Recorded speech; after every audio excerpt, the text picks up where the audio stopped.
everyone, and welcome to episode 133 of Geeks Who Like Sports. As always, I am Ray Carso in beautiful Los Angeles, California. Joining me best for the entire world over in Philadelphia, Pennsylvania, Lee Elias. Lee, how are you doing today? Ray, I'm feeling great for the first time in about 2 weeks. I'm excited about it because it means we're going to have a great show tonight. I will carry the energy for tonight. We got a lot of great topics. Got Ghostbusters, got video games, got comic books, got football, baseball, hockey, basketball, which we'll only talk about 2 of those, and one of the best mashups we've ever heard all tonight on Geeks Who Like Sports 133. It's kind of like UFC, but you don't have to pay for it. It's not as long, but just as entertaining, and no one bleeds, hopefully. Yeah, I mean, hopefully no one bleeds. I mean, I'm in some pain, but I don't think it's any kind of bleeding pain. It's internal muscle ache kind of pain. I tweaked my neck, unfortunately, again. It's the worst because I'm old. Anything in the back is the worst. Yes. Yeah. And it's like right here for those of you watching the video stream here on live on twitch.tv or of course the replay on Facebook. I believe for the chiropractors out there. No, the L is the bottom, the lumbar. This is up in the neck. The upper neck 2 or 3. Yes. Sorry, it's my L5. I think my L6 is displaced. Anyway, I was an athlete. Yeah. And Ray was a football player and killed people secretly for years, which have just outed him. So just ignore that part. Right. I'm one of the rare people actually. And listen, if there's something weird going on in your back, it's up to no good. Who are you going to call? Who are you going to call? Chiropractor. Yeah. You got it. Yeah. So actually, actually, it's funny. Actually, you mentioned, I'm not going to get into this. I had an MRI a couple years ago. I have 4 pinched nerves in my back. Yeah. But and the funny thing is I'm one of the few people, the MRI person and my chiropractor later said it, like, you're one of the few people who actually has the pinched nerves separated throughout. They're all over your back. So you can, any way you move could trigger something. And I'm like, great. Thanks, Doc. Fantastic. Ray, we were just talking about this, Army of Darkness. When Ash turns into evil Ash and good Ash, I would pay a lot of money to see good Ray and bad Ray split up, because I just think it would be, I mean, you wouldn't need 3 Stooges. Just the 2 of you would be unbelievable. I'm bad Ash. You're good Ash. You're good look too. I can just see you messing with yourself, but I don't know who would win. I just think both of them would turn bad at the end, which would make it a really great twist. Maybe, or I mean, bad Ray might just run off and just really go like ape shit. Like, well, I mean, that's what happens. Pardon language. On your own stream. Yeah, it's PG-13 tonight, friends. No, you know what else is PG-13? Ghostbusters Afterlife. Yes. This is going to be our Spoilercast, folks. We're warning you now. If you're watching this live, it has been a few days. The movie has been out now for a few days, and we've done Spoilercast with less notice, so we are okay doing it here. Because I'm not going to TV shows for sure. Yeah. I think movies too. Certain movies. Yeah, but that was pre-pandemic when people were still going to theaters. But we're going to allow it tonight. I'll give you this, because this is not going to air probably till I don't know when Caitlin's going to get this actually out when you're listening to this. But this is a spoiler cast for Ghostbusters Afterlife. So if you haven't heard it yet, you're listening to the recording, jump ahead to the next time. I will do a quick spoiler-free review just for anybody wondering. Okay, just very quickly, and then fast forward to the next topic. If you're listening live, we will give you plenty of heads up and say spoiler alert about 20 times during the review. But look, the quick spoiler-free alert is that this movie was a delight. It was very fun. It hits all the points it needs to hit. It is like visiting an old friend, and you will walk away feeling wonderful. It was a great film. Yeah. There was almost nothing wrong with it, and the things that are wrong with it are very forgivable. And understandable. Yes, so, a lot of nitpicks and whatnot that we have, but like I still give it an 8.5 out of 10. Yeah, you will not leave the film disappointed. You will leave feeling wonderful. 8.5 out of 10. Yes. And I'll also say too that it nailed it, for lack of a better word. It totally nailed it. So that's your spoiler-free review. If you're wondering if you should see it, you should go and see it 100%. Especially if you're a nostalgia fan of Ghostbusters, you love Ghostbusters, you love the original Ghostbusters. 100% need to see it. New to Ghostbusters, you'll still love it. All right, it won't have the same sentimental value, obviously, but it's still a fun story. Yeah. It also proves that the Ghostbusters reboot, remake, whatever that thing was a few years ago, was just really out of place and not a Ghostbusters movie.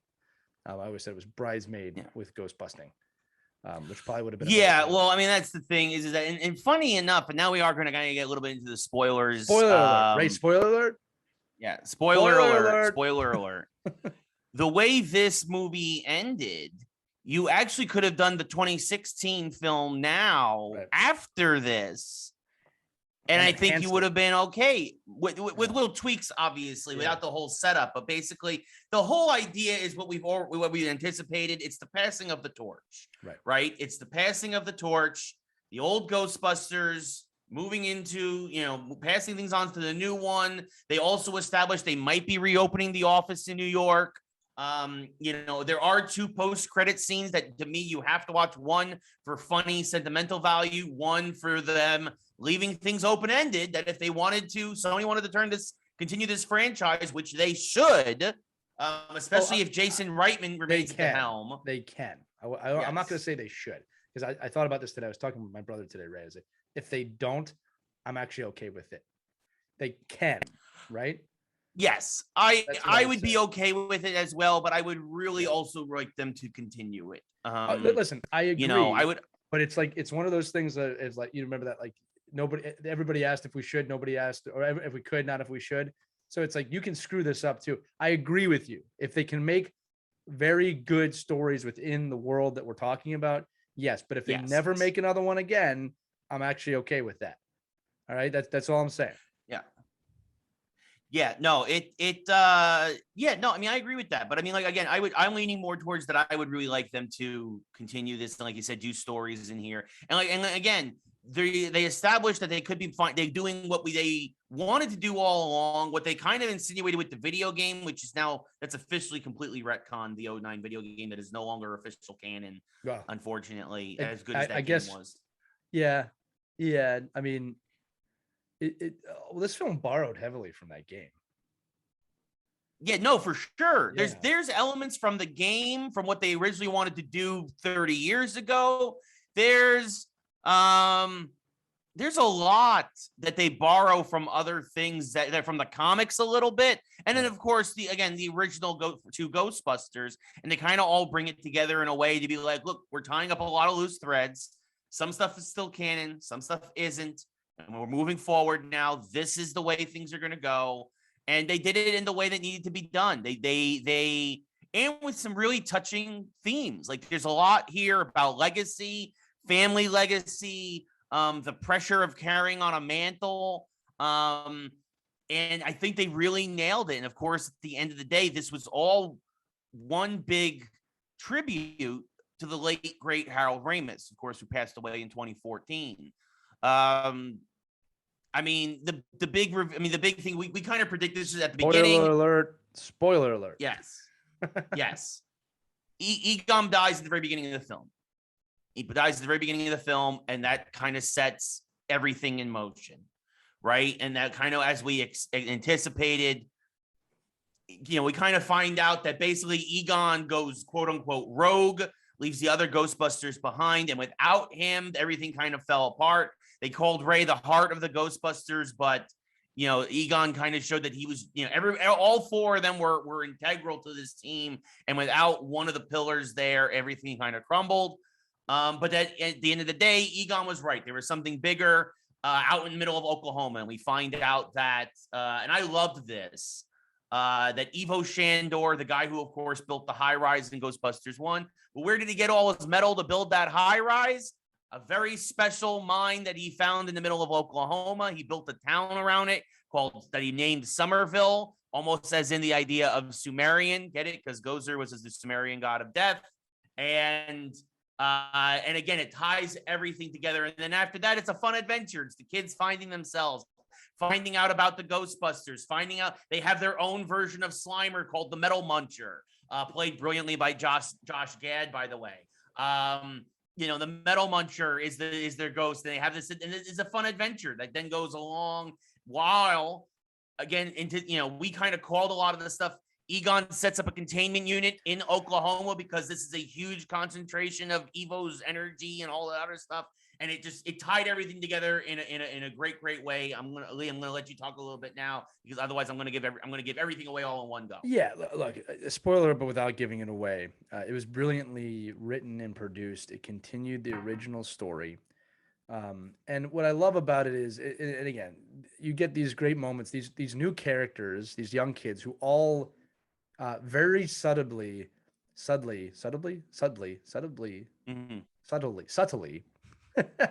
are the original Ghostbusters. Phoebe is obviously Egon.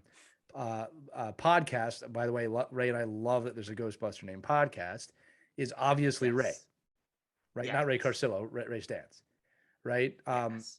You have Phoebe's brother, who is obviously Vakeman, going after dates all the time. Yes. I can't remember her name, the last one, who's Lucky, and Lucky basically becomes Winston. Yeah, right. And then it's fun to see them discover the proton packs and the traps, and then you get Paul Rudd, who was amazing. As the character he was, the teacher, and then the mother, whose name escapes me. By the way, strong Marvel ties here. So check this out. Paul Rudd, obviously Ant-Man. The mom is Proxima Midnight. For those of you who don't know, look her up real quick. You'll know who that is. She plays. I didn't realize that was her. That's Proxima Midnight. And then Phoebe Ray. Oh, I like her much better here as the mom. Yeah, well, and Phoebe is a young Captain Marvel. She played Captain Marvel as a young girl. She also had a quick scene in Ready Player One as the young girl that was very upset when she lost the game. So lots of Disney Marvel ties to a Sony film, which is hilarious. All right. But hey, so we got some people coming in the chat, guys. We're doing a Ghostbusters spoiler cast. Just giving you the heads up now. If you don't want that, just come back in about 5 minutes. Okay. Doing a Ghostbusters spoiler cast. All right.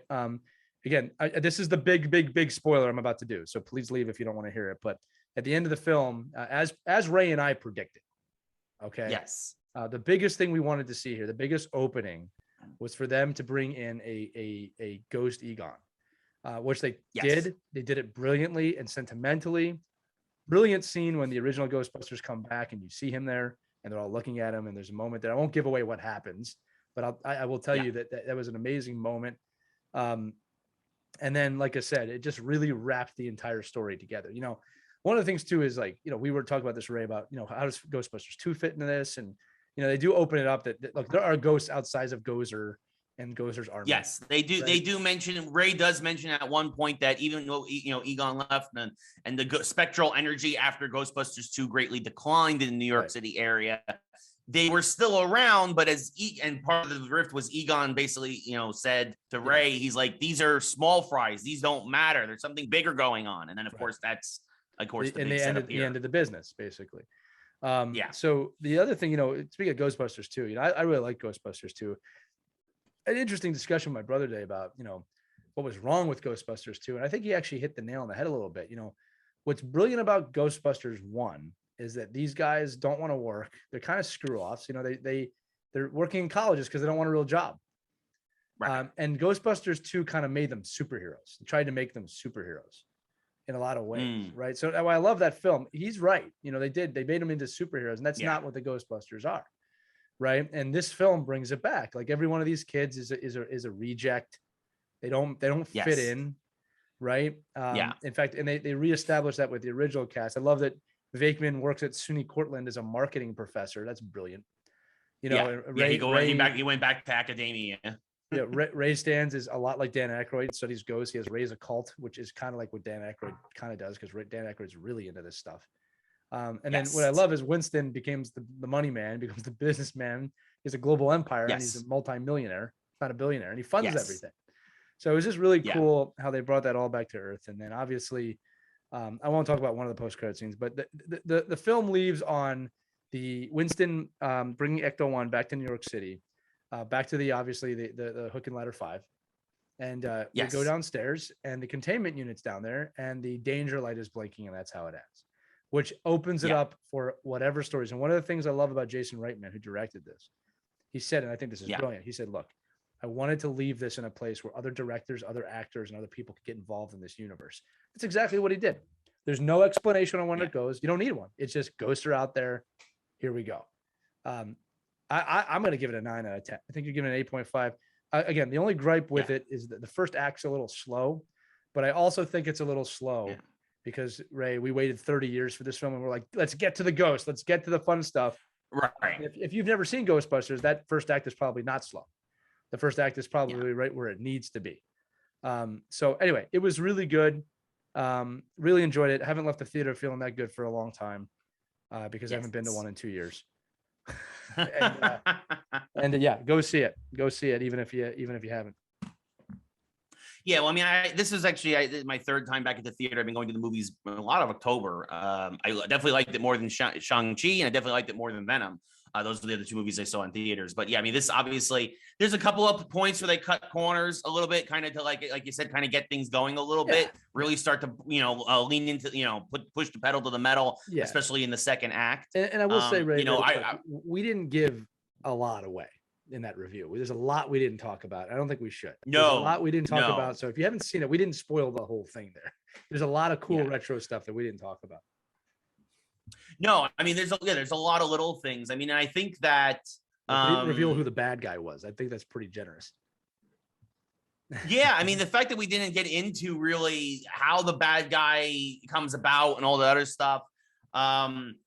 But I mean, also, you mentioned the four kids and their parallels to the Ghostbusters. Also, and I didn't realize this till really about halfway through the film. Because of that, when Lucky becomes the Winston parallel, I'm like, oh my goodness, Gary Gruberson is the Rick Moranis parallel, actually, where he's kind of like a super fan, but in a way where Rick Moranis was that stereotypical geek of the 80s, like super nerdy, super trying too hard, slicked back hair, all that stuff. Gary Gruberson, Paul Rudd's character, was kind of like the geek of now. He's like, well, I'm a seismologist, but I teach summer classes during the summer because I need money, because there's not a lot of money out there and the economy sucks and I'm struggling like everybody else here in Oklahoma, So, but he's also like, oh my God, I gotta show you these YouTube videos. I gotta show you all this other stuff. And it's like, Well, one of the things they nailed is, so, okay, there's going to be a lot of, by the way, I think the spoilers are done now. So if you're waiting to come back, now's the time to come back.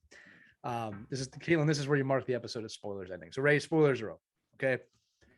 This is one of the things I loved about those characters. And this movie learned a lot from The Force Awakens. It learned a lot. It learned what to do and what not to do. Okay. Now, one of the best. I gotta say it. One last minor spoiler. Yeah. They did a better Force Ghosts in Ghostbusters than they did. I totally agree with that. Yeah, we should have said that. That's 100% true. Ghostbusters nailed that. So, Caitlin, this is where you started now. But yeah, no, Ghostbusters totally nailed that for sure. The Force Awakens, again, the big complaint about The Force Awakens was it's the first movie over again. It's nothing new. Blah blah blah blah blah. Ray and I both agreed about The Force Awakens. You needed to make that film in order to go someplace else, just like you had to do in Ghostbusters here. But the best character, in my opinion, in The Force Awakens was Finn. Because in The Force Awakens, Finn is us. He's the viewer. He's excited about everything. A starship. I'm doing this. Oh, yeah, let's go. I'm blasted. Lightsabers. Oh, my God. That's us. Paul Rudd's character was that for this film. Oh, that's awesome. A trap. Yes. Nice replica. Oh, my goodness. Oh, Stay Puft Marshmallow Man. Oh, my God. So you have a character that connects you to the film from almost your seat. So it's almost a phantom fourth wall break. Yes. And they did that. I also think what Ghostbusters did better, though, than Star Wars is I think that Ghostbusters tied up and really explained really everything. Sometimes it was a bit of a dialogue dump, but they did explain what happened over the last 30 years. Whereas Star Wars Force Awakens, they didn't explain where the First Order came from. They didn't explain a lot where Kylo Ren came from. And the hope was that further movies would have explained that and still never did. Yeah, well, that's why in hindsight. Yeah, I didn't say I liked the other two movies. I just said I liked The Force Awakens because it did open the door for that. And how Disney was just like, hey, Jon Favreau, you deal with it. And he's going to. Yeah.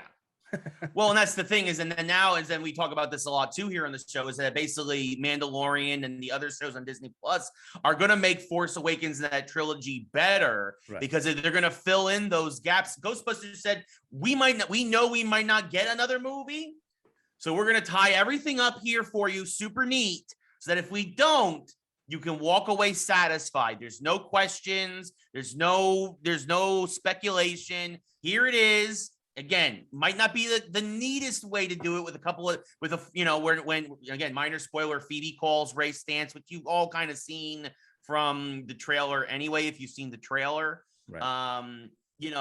And Ray kind of goes on this diatribe, and basically it's an info dump. It's not for Phoebe, it's for us. Right. It's for the audience when he does that. And I'm okay with that because, again, going back to Lee's earlier point, if we don't get another film, we got the answer, then we can walk away satisfied. Dan here in chat. Dan, I think we will. I think that they're going to go. There's two things they're going to do. They can either follow the kids, which I don't think they're going to do, because I think that the end, again, okay, going back into minor spoilers here, I think with the end credit scene of them reopening the firehouse in New York, I think they established that if they want, they could bring in 4 new Ghostbusters, 4 big name actors or actresses, and redo something in New York. And like at that point, I would love if they did some of the cartoon stories. I would love if they did Samhain the Pumpkinhead. I would love if they did the Boogeyman. I would love if they did some of those classic cartoon episodes, and or explore other things. Make fun of other things in pop culture. What if they're what if they did something? What if they had to go after the Blair Witch? Or what if they had to go after something like do something else? Because again, and this is something the comics did great, the Eric Burnham comics from a few years ago, is that there's a point where the Ghostbusters, as they're trying to establish themselves and grow and really become a bigger thing, is as they're establishing offices around the country, they go to Boston and Chicago and the Pacific Northwest. And as they're recruiting, they're also taking on creatures and myths like the Wendigo, right? Things that are around those regions. And I think that you could definitely, if you wanted to do this, again, I would go back to New York for the next film. I would establish what's going on with the containment unit. I would do Boogeyman or Pumpkinhead.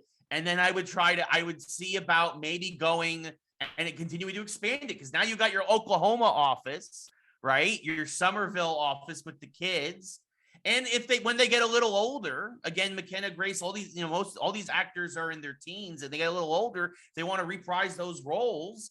I don't think anybody would be against that. You could go 100 different ways with the franchise right now. That's what I would do. Go back to New York, give me Boogeyman, give me Samhain, and then branch out. That's what I would do. Yeah, I'm not sure I have any other comments on that. Like, the idea is it's open to go wherever they want. There's plenty of stories they can use. They can make up new ones. One of the big missed opportunities I think Hollywood had a few years ago was, I was a big fan of the 21 Jump Street films, right? The remakes, and they were talking about doing 21 MIB 23, right? With those guys, and I think that would have been a brilliant film. I think it would have been hilarious, and they couldn't deal with it. They couldn't deal with the mashup of that. So you might be up. I wouldn't mind something like that. Either those guys exist in this universe. So we'll see what they do. Obviously, a lot of this depends on the studios not screwing it up. Right? Like, we got to remember, Sony screwed this up once already. All right. So it's not like they can't do it again. And Dan, if you're still listening, one of the things I said, if they don't ever make another one, I think they will. Okay. But if they don't, I'm okay with that. I don't need another one now. All right. So if you're going to make one, it better be good. Right. And that's the thing. And it goes back to I think, again, comparing Star Wars to Ghostbusters, again, that's why in this film, they made sure they tied up all their loose ends here, because they don't know if they're going to get another one. Star Wars knew they had two more movies coming, but they forgot to tie up all the loose ends, and now they made poor Jon Favreau's life a living nightmare. Well, here's something else I'll say. Right? Here's another thing on the table is that Ghostbusters lends itself to streaming. So that's another avenue they might want to look into, is going to a streaming service and finding a show like look, this Stranger Things clearly influenced this film, right? They found their kind of magic formula in that. Make a TV show. Yeah. Put it out and have 6-episode arcs. Well, or what I was going to just say is, we're getting a new Batman animated series. We're getting an X-Men 97 continuation. The real Ghostbusters. You could bring back the cartoon. I don't know who has the cartoon rights, but bring back the cartoon, put it on your streaming service, and then continue it. I mean, it's that simple. You could do so much more with animation than you could with live action. I mean, it'd definitely be cheaper, I think, in the long run, right? So I think if they made a streaming service version of this, that would be brilliant. And I don't know why they wouldn't. Like, it's worked for everybody else in this arena. You know what I mean? Yeah. Like, and again, look, Disney has mastered the streaming, reference it in a film, streaming, reference it in a film. I don't know why they won't just do that. So anyway, yeah, wonderful film. Felt great leaving the theater. Completely satisfied. Again, I don't remember the last time I said that, leaving a theater. I laughed. I cried. I did. I admit it. I teared up. I'm not going to deny it. He didn't just tear up. He cried like a baby. Yeah. And there's nothing wrong with that, Ray. Yeah. And then, and I laughed a lot too. I mean, I'm not going to lie. When when the original Ghostbusters come back again, we knew this was going to happen. So it's kind of minor spoiler. To me, there's some of the funniest lines in the film for sure. Yeah. Yeah. Like the that really was perfect. It was perfect. Yeah. It wasn't too long, wasn't too short. Perfect. Yeah. Yeah. Caitlin here in chat telling us we need to watch Stranger Things. Probably never going to happen. I've heard good things about Stranger Things. I haven't heard anything. I've heard good things about it too, but again, here's the thing, if it's not an established franchise, I'm not going to lie, folks. If it's not an established franchise for me, I'm probably I don't watch a lot of TV, which, by the way, also need to briefly mention, next week we'll be talking about the first episode of Hawkeye, which will be dropping over Thanksgiving weekend in the next 48 hours or so. So keep an eye out for that. And then, of course, next Friday we'll be restarting our Stream Lounge, our weekly Stream Lounge streams. So look forward to that. Speaking of other streaming shows, if you watched the very pre-show here, before the actual episode here on Twitch, you saw we were talking about the new Bel Air streaming show on Peacock, which is kind of a reboot of the Fresh Prince of Bel Air, if I'm correct, but it's taking kind of a different tone to what it originally was. I honestly had heard something about this. This was the first time I saw the trailer. I'm mildly curious. Here's the thing. It's on Peacock, which means I'm probably not going to watch it at all because I didn't even watch the Saved by the Bell one. And that's the one I was most interested in, because Peacock is kind of whatever, honestly. But Lee, what are your thoughts on the Bel Air trailer? I'm interested in it only because Will Smith's an executive producer on it. I'm glad they didn't stray away from that. So that's what gives me some hope. If they're taking a more serious approach with it, it's going to be a really interesting show. The original was a comedy, but they dealt with some serious stuff on there. So I'm kind of interested to see the commentary of where the show is going in a modern society.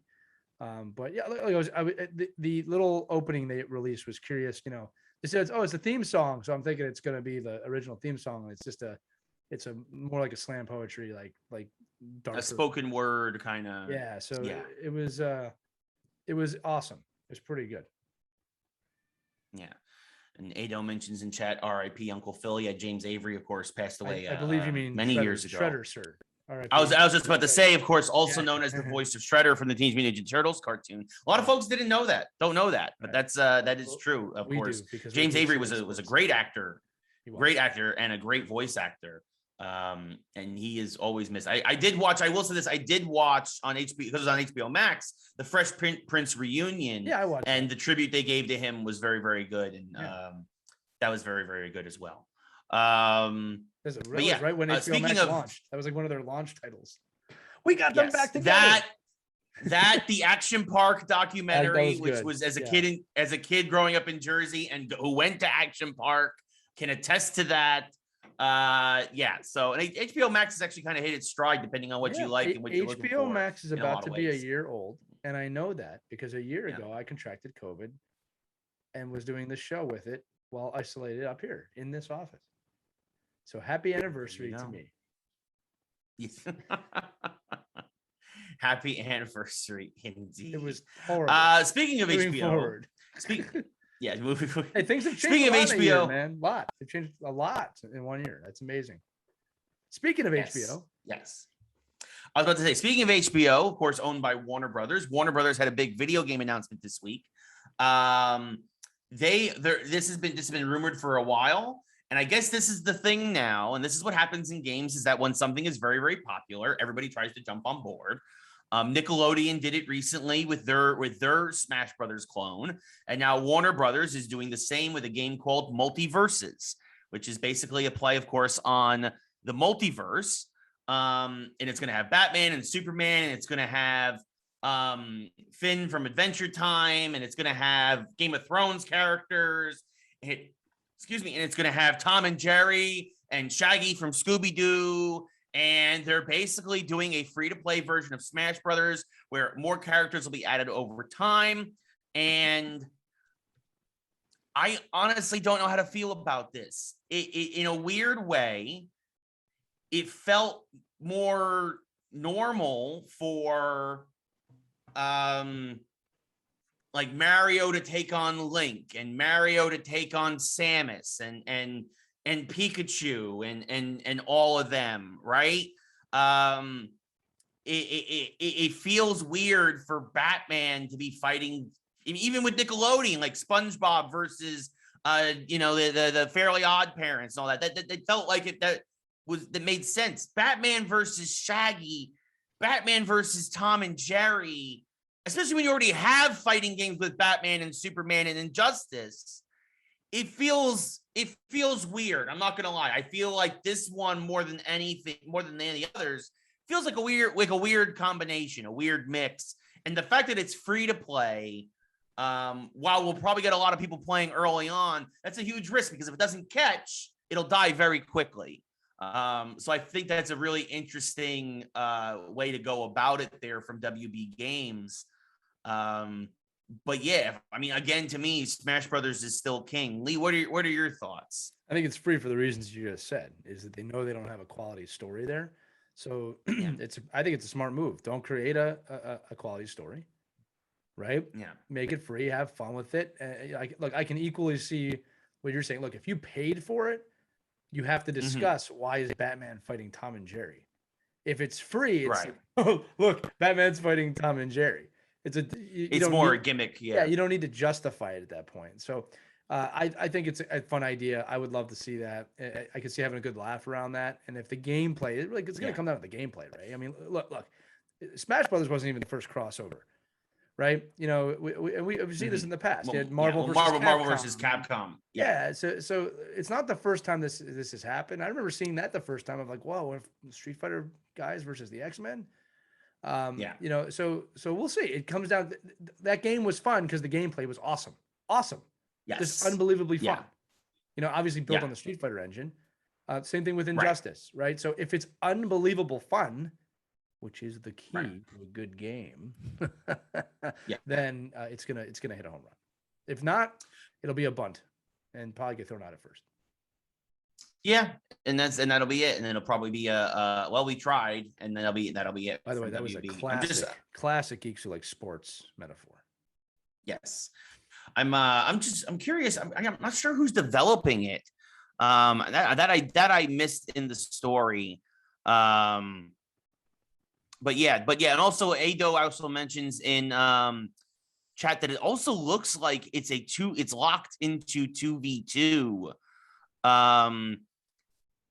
And that's a weird thing. It's called Player First Games is called. It's not by NetherRealm, right? Like that's the thing too. Warner Brothers has one of the most celebrated fighting game developers under its umbrella in NetherRealm, and it's not being made by them. But again, also that could be good or bad. Yeah, right, exactly, because this obviously isn't their style of fighting game. They are the guys who make Mortal Kombat. I don't think I want NetherRealm handling Tom and Jerry and the Fairly Odd Parents or SpongeBob. That's just me. No, that's completely understandable for sure. But again, it's kind of an unknown developer. And so yeah, it's another risk they're taking there with that. And we'll see what happens. It's a curious thing. But I mentioned again, I think Smash Brothers, at least in the mashup genre at this point, is still king. Marvel versus Capcom has been gone for a long time. There's nothing wrong with games that take from other games if they do it right. Yeah. All right. Look, man, Call of Duty was not the original. by a million miles. Right? You borrow from each other, and if they can make a great collaboration fighting game, it's gonna be fun. It all comes down to how fun it is. Yes. Well, speaking of Smash Brothers, this was a big story. Finally, Nintendo was working with a company I believe called Panda, and they are officially licensing the first Super Smash Brothers Pro Circuit fighting tournament. And this is a big deal because for a long time, Nintendo has been very hesitant to embrace the fighting game community. Even when Smash Brothers is part of big tournaments like Evo and some of the bigger tournaments out there in the world, they've always been hesitant to embrace that community. This now, though, is them finally stepping up and saying, yes, we are going to support esports. We are going to take, especially now that Smash has said they are not doing any more characters. So the game is probably they are probably done balancing, like whatever the final balance. They might make minor tweaks here or there, especially as the esports community really starts to dive into this game even more than they already have.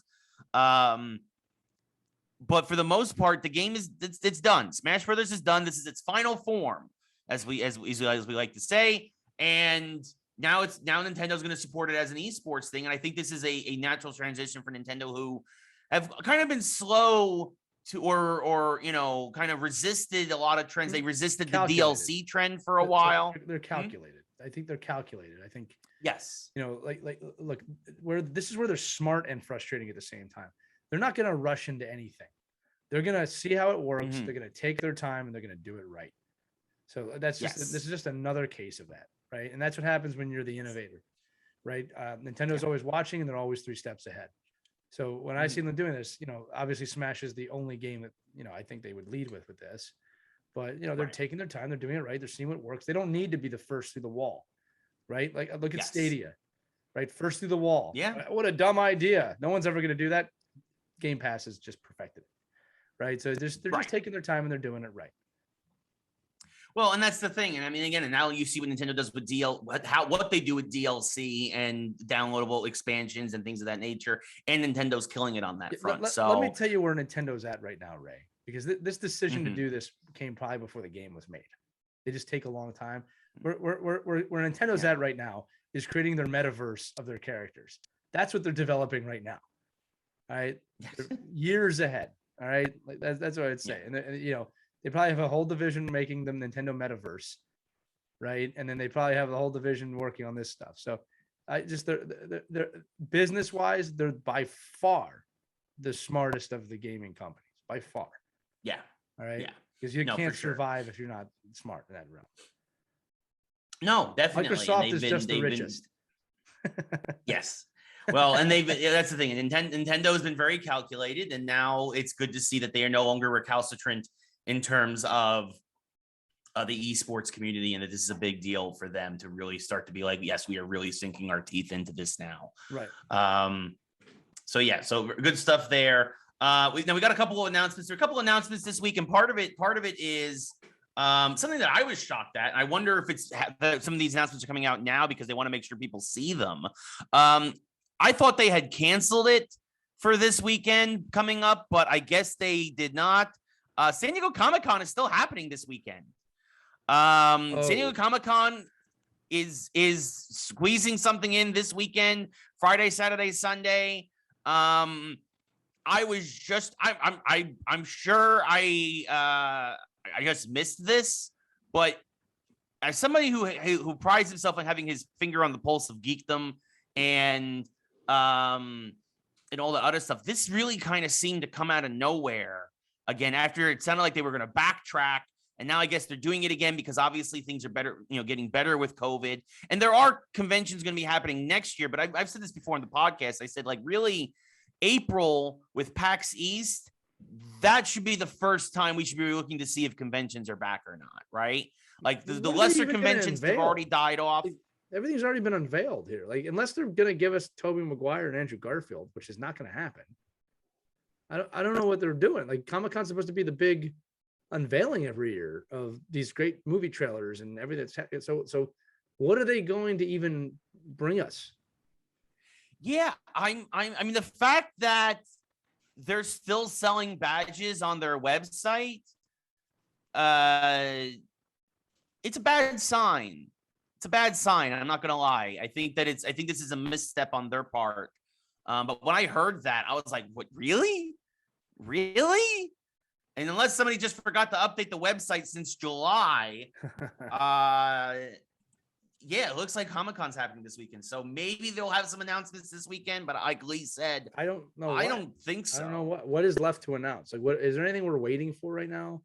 Another Matrix trailer? No. Another Spider-Man trailer? No. Unless no. I mean, X-Men. Maybe. I mean, You know, maybe. like, I don't know. no, I mean, they're not like, gonna give this us that right the now. video.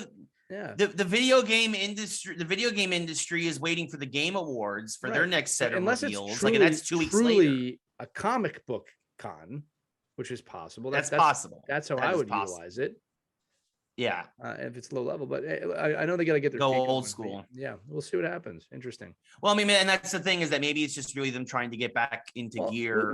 We were talking about this in pre-show. The pandemic, everybody did their own thing. Like I said, we're seeing the players tribute model all over the place. You got DC Fandom, all right. Marvel's doing stuff on their own. Sony's doing stuff on their own. PlayStation, Microsoft doing stuff on their own. Like they figured this out. They don't need Comic-Con anymore. Not that I'm against Comic-Con. It's just like everything, you have to evolve now. So what is special about Comic-Con? Ray, again, going back, we were both in movie theaters. I'm disappointed in movie theaters.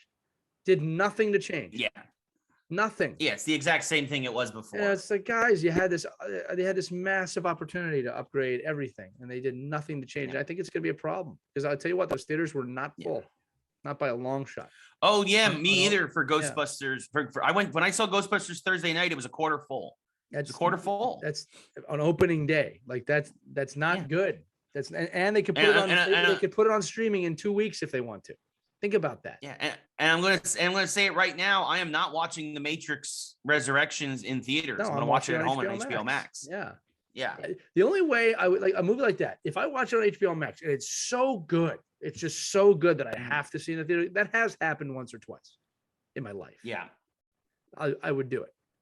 I can say right now, if I saw the first Lord of the Rings movie on my TV, I'd go to the theater to see it too. It's that type of movie. Matrix is probably not going to bring anything too drastic that I haven't seen. I'm expecting something. I'm predicting that film is actually a prequel.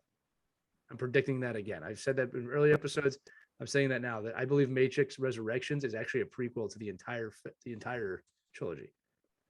Yeah, it's going to do something with the timeline, that's for sure. Time works differently in the Matrix. Nobody seems to realize that. Yeah, no, exactly. There's going to be a couple other announcements, though, and again, I think this is why this stuff came out before Thanksgiving, because nobody's relying on Comic-Con. Epic just announced today they've acquired developer Harmonix. For those of you who don't know, those are the guys who make Rock Band. That's a big acquisition for Epic, as Epic is kind of once again starting to establish themselves as they have been acquiring some smaller developers here or there in the last few months. I think that's a good get from. I don't think we're going to get like a new Rock Band anytime soon, just because I don't think anybody. I mean, who knows? Maybe plastic musical instrument peripherals will start selling again, but I think that folks just don't have the space for that. It might be a long-term metaverse play, right? I'm not going to lie to you. But like, who knows? I used to love Guitar Hero and Rock Band. I don't know why those kind of faded out. I mean, they made too many too fast is really what happened. I think that's you had Rock Band Green Day, Rock Band AC/DC, Metallica, Rock Band Beatles, plus Rock Band 1, 2, 3, and 4, and it was like, okay, you had then you had Guitar Hero like 1 through 5, and DJ Hero, and then you had they tried to bring back Guitar Hero, and it that as a service, and that died immediately. Right. So we'll see what happens with that, but it's an interesting technology that hasn't been used in a while. It's gonna be in retro status very soon.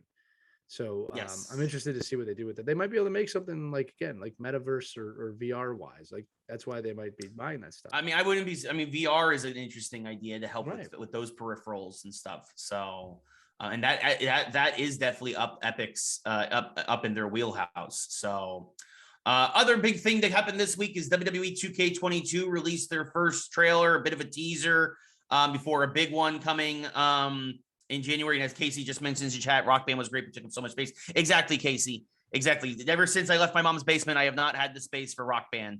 WWE 2K22 though released a trailer this week. They are bringing back showcase mode, which I am super excited about. Because this is one of the key stories they are bringing. They are doing the Rey Mysterio journey this time, like they've done Stone Cold in the past, CM Punk. Of course, many great others. They did the women. They did the Women's Revolution a few years ago. And Rey Mysterio getting his time in the spotlight makes a lot of sense. The Giant Slayer, of course, had the longest man to survive the Royal Rumble. The last in a single Royal Rumble, I should say.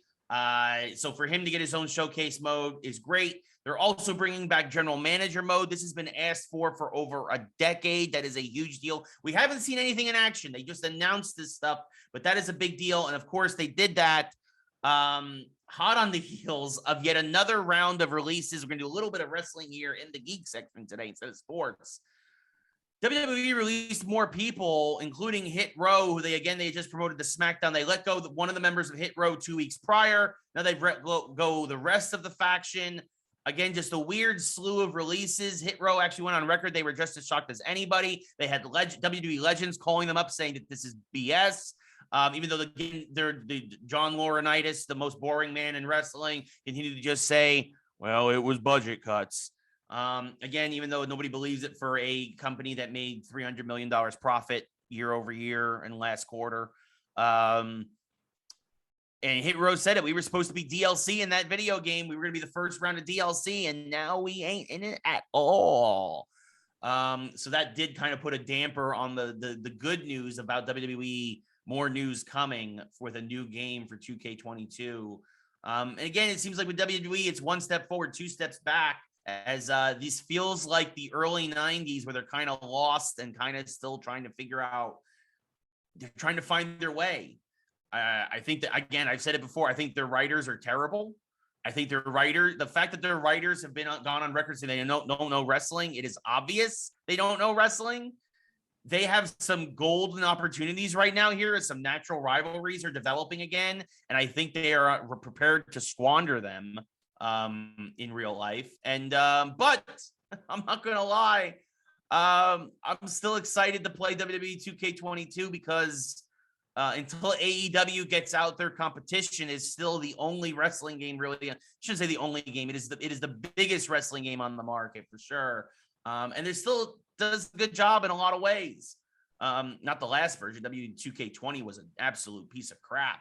But if they can get back to form, if they can find their form again, this could be a big win for WWE. And Dan Saunders said mid-90s Rey Mysterio was a groundbreaker. He was, and he still is in a lot of ways, which is why it's a great thing. Again, I think this is them actually getting something right, paying tribute to Rey Mysterio in a video game like they did with a lot of other great wrestlers. I think is a smart move. So a little good and a little bad from WWE this week.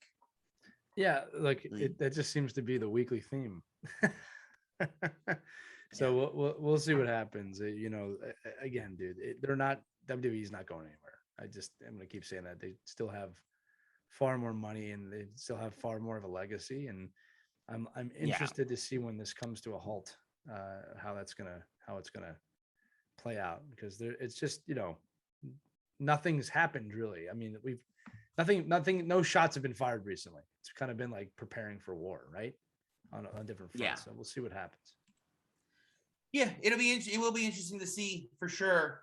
But yeah, actually, that just leads us into the sports section. Dan, actually, also I should mention up. Dan does bring up in chat that last night on Monday Night Raw, this did happen, and I saw the replay, and you could see it live on television. A fan jumped the security barrier, got all the way to Seth Rollins, and actually gave him a picture-perfect spear. Actually, the gentleman was named as right now unnamed 24-year-old male from New York City, because the show was in Brooklyn last night. And yeah, he speared Seth Rollins and started beating on him, and it took a while actually for them to separate. But credit to Seth Rollins for not retaliating and making a bad situation worse. Talk some trash afterwards, as you would expect. But folks, this should be a no-brainer. Look, wrestling isn't real. It's the results are scripted. What happens in the ring, how they get to that finish is not, but you're watching a show. Would you thinking of the worst villains in television history, right? Would you attack if you were on a sound stage for somebody you really hated on a TV show? Would you try to attack them if you saw them walking on the street? No, you understand that they're actors. And in a lot of ways, wrestlers are actors. Don't ever jump the barrier. And thankfully, the WWE's already said this moron will be banned for life from any other WWE event. And I hope that the Barclays Center does the same and bans him from any event be held there. People are dumb.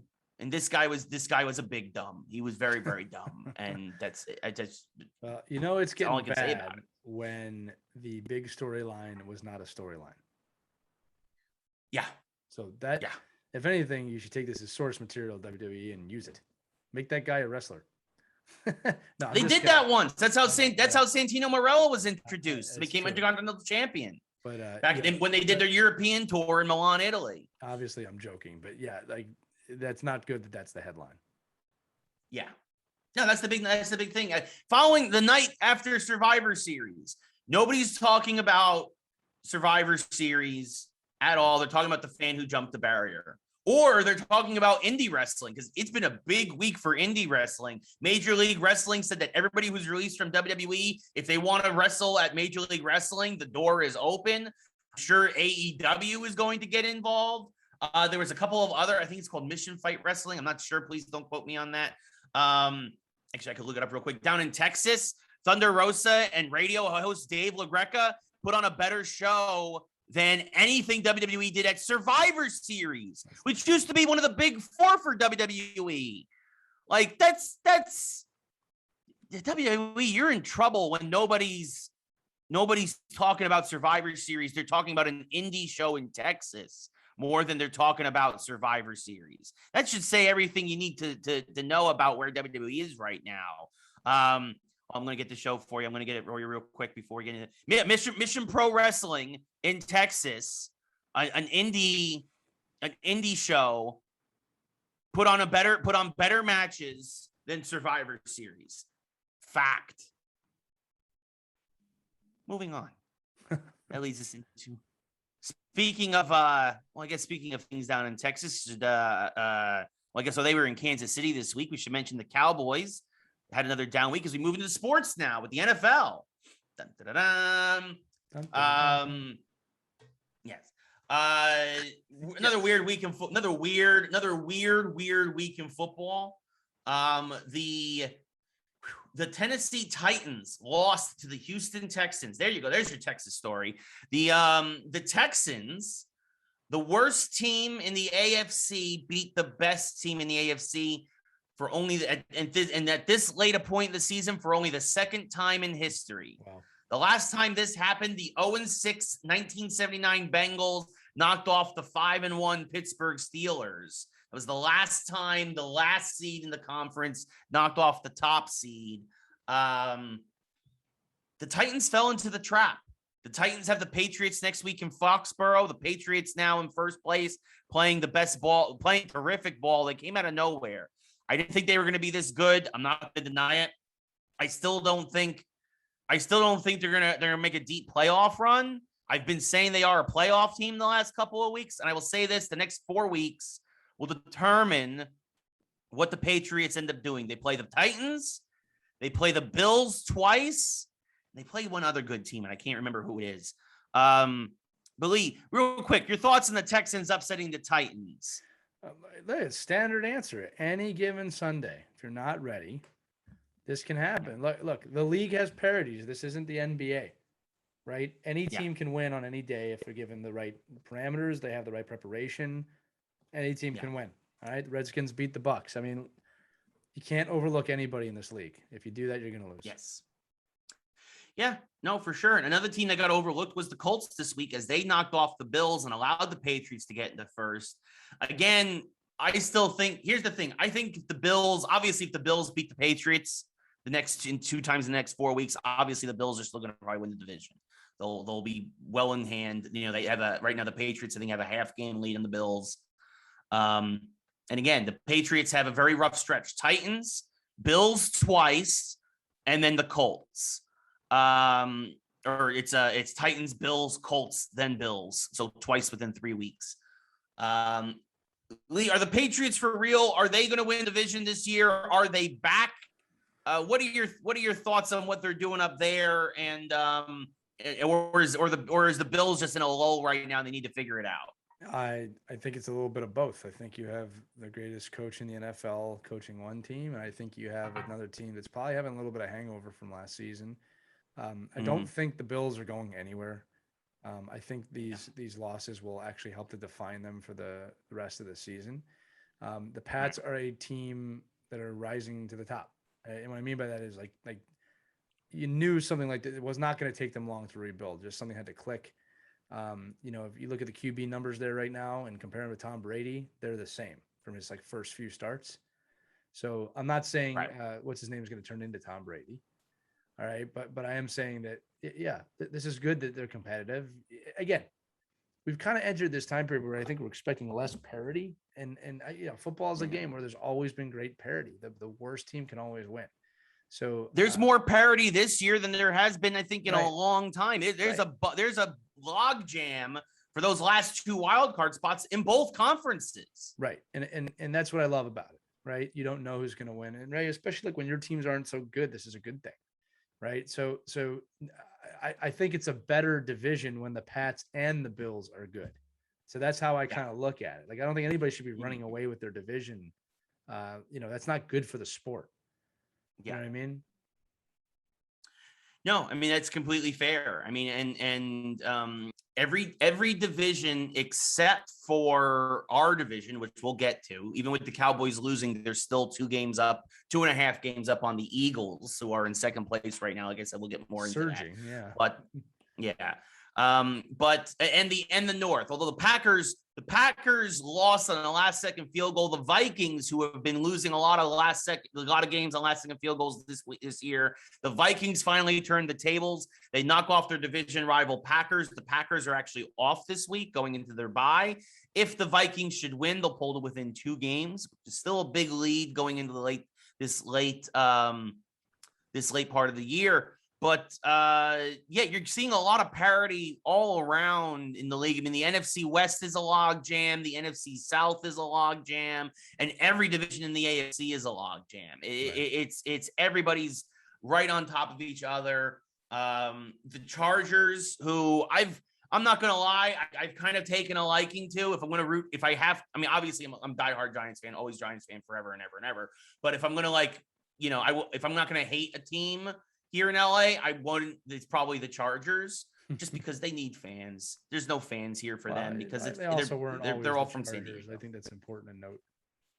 They were never the LA Chargers for 1 year. They were San Diego for 50. So there's not a big fan base here. The Chargers, though, in an amazing game, knock off the Steelers. They're keeping the pressure on the Chiefs, who again knocked off the Cowboys. The Cowboys look terrible against the Chiefs. I know the Chiefs defense has been surging lately, but the Cowboys, they're like, oh my God, the Cowboys put up 43 against the Falcons. The Cowboys came back down to earth this week as they've lost 2 or 3 now behind Dak. But it's still the Cowboys. To me, again, even with your Eagles surging, Ado mentions in chat that the Darius Slade might be defensive player of the year. You're not wrong. He's got 3 touchdowns already this year, including at a pick 6 this week for you guys against the Saints. As you guys trounced the Saints in a huge game that could have huge playoff implications. But I do still think you guys might get a wild card spot. You might sneak in. You're only a half game back of the Saints. So I said, you just beat. You haven't had your bye yet. I still think it's the Cowboys division though in the East. Just my thoughts. Well, Lee, talk about your Eagles, your surging Eagles, look, flying Eagles. I don't disagree with you about the Cowboys being the division favorites right now, and a lot of things can happen. Look, we talked about this off the air before last week. We said the Eagles are suddenly before this New Orleans game in a very interesting position. where if they can beat New Orleans, we only have NFC East matchups the rest of the year. All right. Yep. That's very, very interesting. Okay. So basically, and look, the favorite to win the division discussion, to me, the favorite is the person who has the lead and it's in their hands. That's the favorite to win the division in any division. Okay. And the Cowboys have that right now. What has changed in what looked to be unreachable 3 or 4 games ago, the Cowboys drop another game and the Eagles win another game. Suddenly we can win the division. Suddenly we can win the division. As of right now, we cannot, right? The Cowboys have to drop another game. And now I'm not one of these Eagles fans. It's like, yeah, we're going to win every game the rest of the year. No, we have nothing but NFC East matchups left. Yeah. It is highly unlikely we will sweep the field. All right. These games are wars. Everybody knows that. I'm not looking past the Giants, Washington, or the Cowboys. You'd be dumb to do that in this division. All right. You can look past the Giants. We'll get into that. I'm just listen. I'm not doing that, and for the same reason we talked about earlier, but also that look, man, the Giants Eagles games, it does not matter. I've seen that my whole life, and so have you. We have seen terrible Eagles teams beat great Giants teams, and vice versa. So who knows? But I'll tell you what, one of those games is against the Cowboys. All right, Eagles beat the Cowboys in that game. Suddenly, it's a run for the division. Now, the wild card is more achievable. And the Eagles could do what the Eagles always do at this point and just completely collapse and not, do well the rest of the season. The thing that I take away from the Eagles right now is we are seeing not flashes of brilliance, but brilliance from Jalen Hurts, from Darius Slay, from our offensive line, which I will be very blunt. The Giants could learn a thing or two about the Eagles' offensive line right now. We're gonna get into it. We're gonna get into it. I'm just saying that we've been talking about that. Even you can admit, Ray, that the Eagles built that well. All right. So the Eagles are a team, not just of the future, but they are that young team right now that if you're an Eagles fan, no matter how the season ends, you got to look at it like, wow, we are going somewhere. This team is building back and they're going to be powerful. All right. I don't look at the Eagles and go, a couple of years, they look strong. All right. Sirianni's finding his stride. First home win ever this season. First home win for him as a coach. All right. But again, I'm not going to put, all the hype on the Eagles right now that, they've very convincingly beat New Orleans. Like I will say that at home. And I like that we're in the talk. We're in the picture right now. Like last year at this time was miserable football all around. Division came down to the last day and Washington snuck in. so this is how I will talk about the NFC East. It is Dallas's division to lose. Yeah. It is the Eagles' opportunity to be opportunists right now. Yeah. Washington and the Giants outside a complete turnaround in culture and just unbelievable lucky wins they don't have it this year. Obviously that's more true of New York than it is of Washington. Washington has some talent. I was just about to say, Washington's only a game out of the playoffs after knocking off the Panthers. That was a big win for Washington to beat the Panthers this week, beat Cam Newton in his return. Obviously, Ron Rivera going back down to Carolina since he left, and Washington played with a chip on their shoulder. So they're only a game back, but it's a very tight, but here's the thing. The 6th seed is the Saints at 5-5. The 7th seed is the Vikings at 5-5. The Niners then are 5-5. They're 8. They don't have the tiebreaker, so the 8. The 9 seed is the Eagles at 5-6. The 10 seed is the Panthers at 5-6, and then the 11 seed is Washington at 4-6. Right.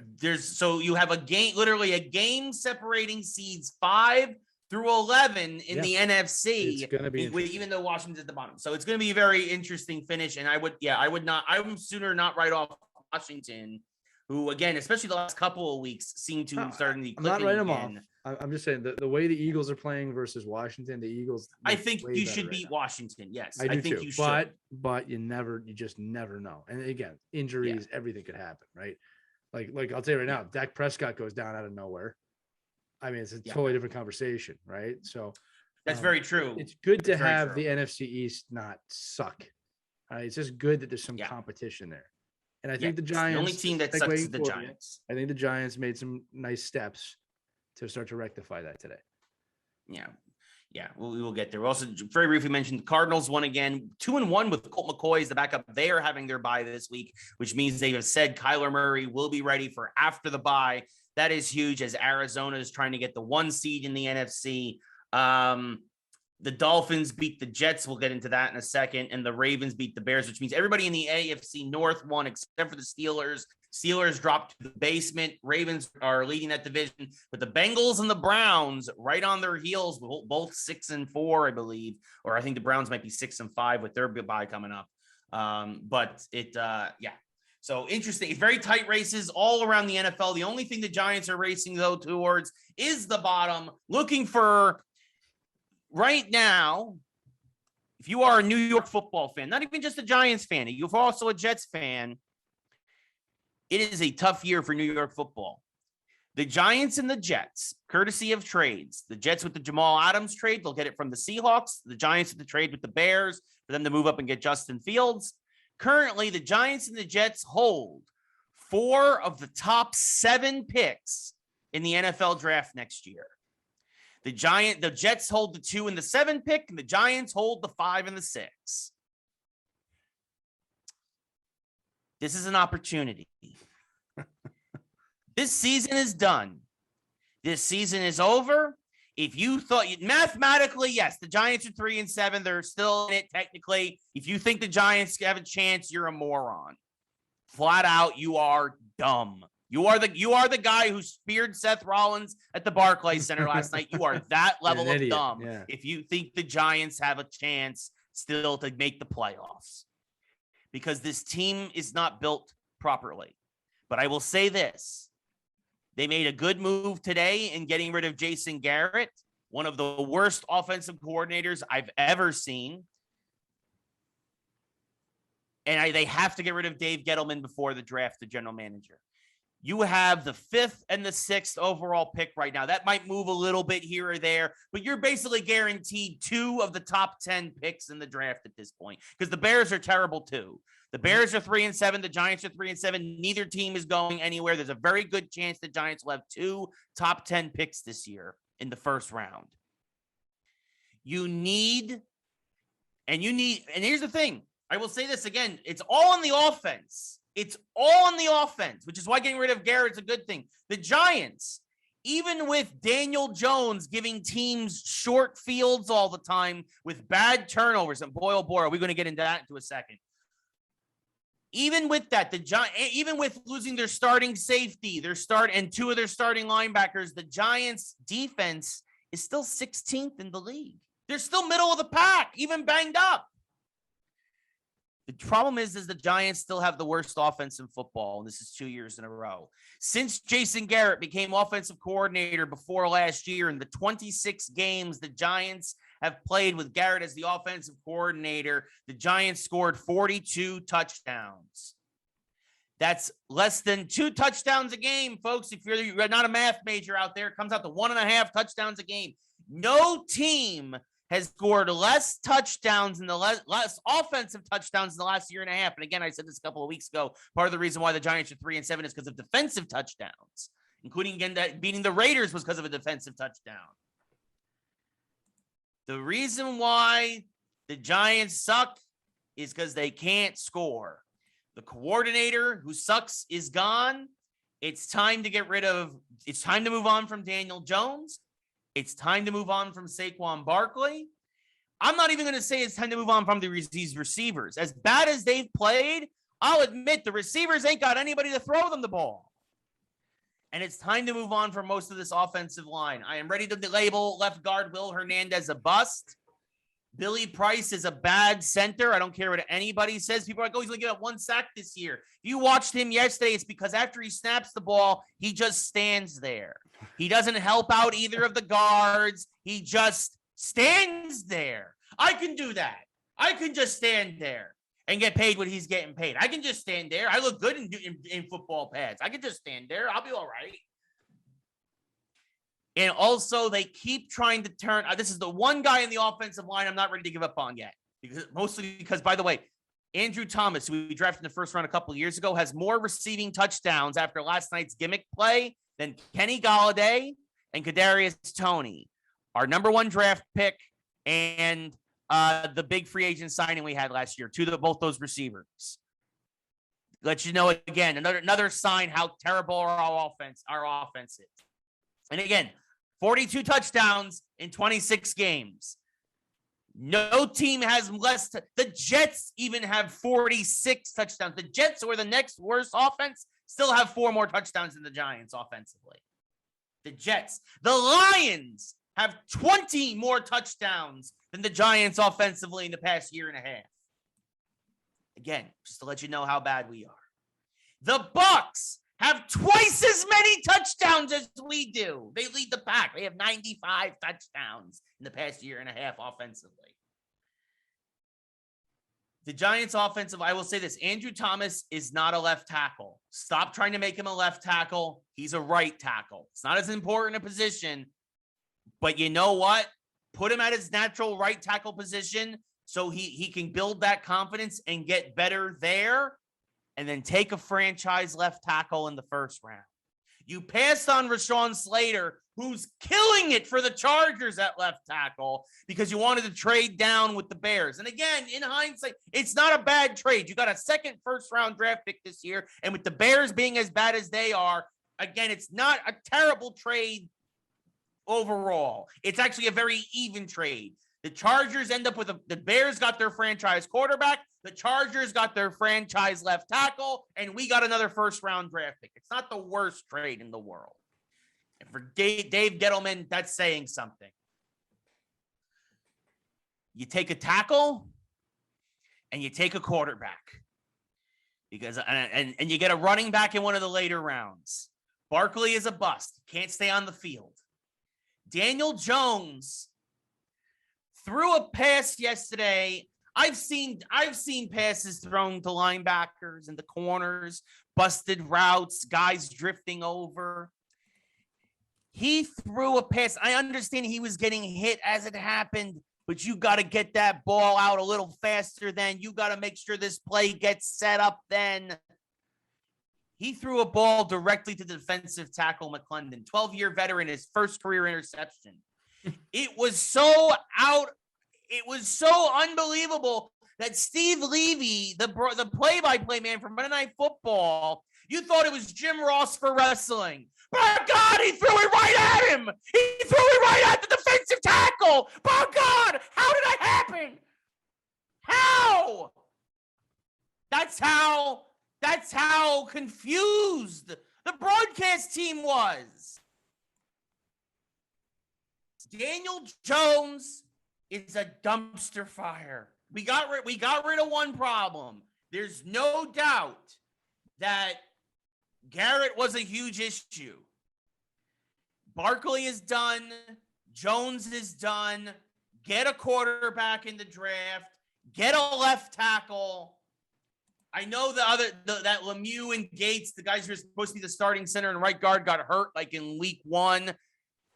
They're not the guys either. They're not that good. I see Kevin Zeitler killing it in Baltimore. I see Justin Pugh killing it in Arizona. Guys who were on our team at one point, and they're not there anymore. We need an offensive line. I've been saying it for years. Build in the trenches. Dave Gettleman, I'm going to take a receiver. We got 6 receivers. Lee, you want to know what our leading receiver had yards-wise yesterday in Monday Night Football? I would love to know that, Ray. 40 yards!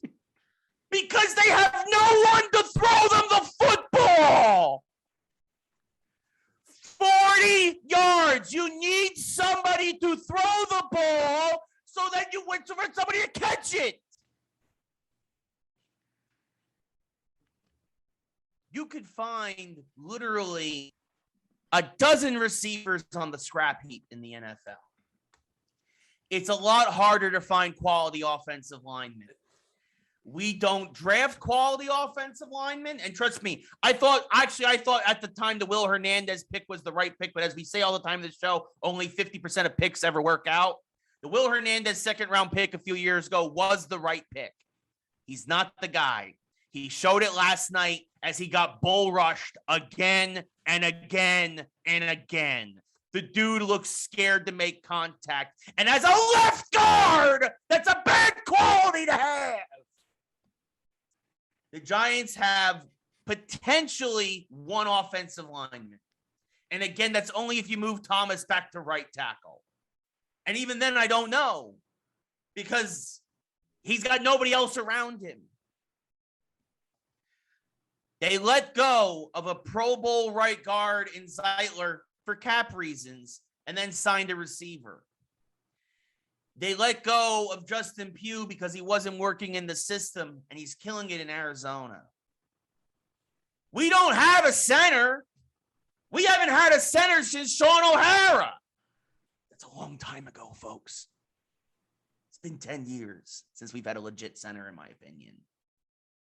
And Nate Solder, I've said this again and again and again and again. Stop taking Bill Belichick's scraps. If Bill Belichick don't have a use for somebody anymore, they're worthless. They're worthless. And you should have learned that lesson with Shane Vereen several years ago. You made the same mistake twice. Stop it, you morons.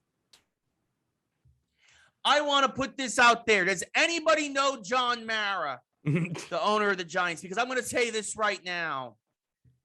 I cannot do worse than our current general manager. I can't. It would be impossible for me to do worse than Dave Gettleman as a general manager. His management of the cap, his drafts, his trades, his free agent signings. I would come back for a song.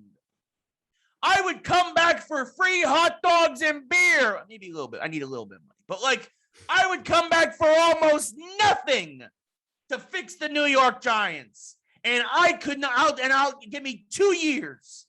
And I guarantee I could not do worse than Dave Gettleman. Another freaking moron. Freaking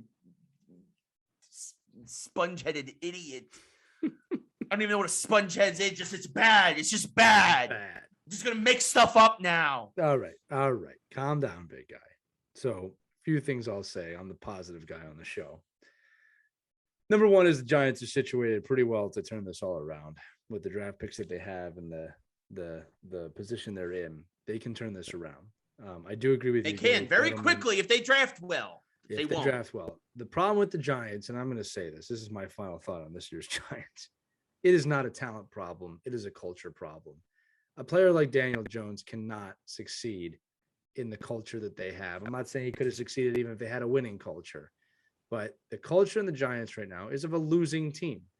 It is not the championship team that I used to know. They are a losing culture. They make loser decisions, and they are a loser team. And until they decide to change that culture and stop making the same mistakes, Ray, as you said over and over again, you don't steal from Bill Belichick. You make your own way. All right. And it's obvious what pieces they need. I still don't know why they draft. We talked about this. We don't know why they drafted Daniel Jones. We don't understand how they don't know that they need an offensive line to have offense. Defense is, like you said, where it needs to be. Horrible offensive decisions. It's a loser culture. I'm not saying that with pride as an Eagles fan. They need to change the culture in that locker room, and they have the opportunity to do it. This isn't the Lions. They have the opportunity to do it. So I'll tell you right now, if a year from now, we're not talking about how they're starting to look up again. I'm not saying they're going to be great. They're looking up again. Something's wrong. And here's the deal. This is what's fun. I was just looking at the Eagles schedule. So follow this here. I wanted to go back to this real quick. This is the Eagles schedule the rest of the year. And it's a gift. All right. Next week, this, we have the Giants on Sunday. Then we have the Jets. And then we have a bye. We have the Giants, the Jets, and a bye. And then to finish the season, we have Washington, the Giants, Washington, Dallas. This is the Eagles' opportunity to squander here. You're not going to get a better schedule than that. The only thing that can make that even if better, you don't win the division, you could easily get a wild card. The only way this would be better is if the Lions were on, and we already played them.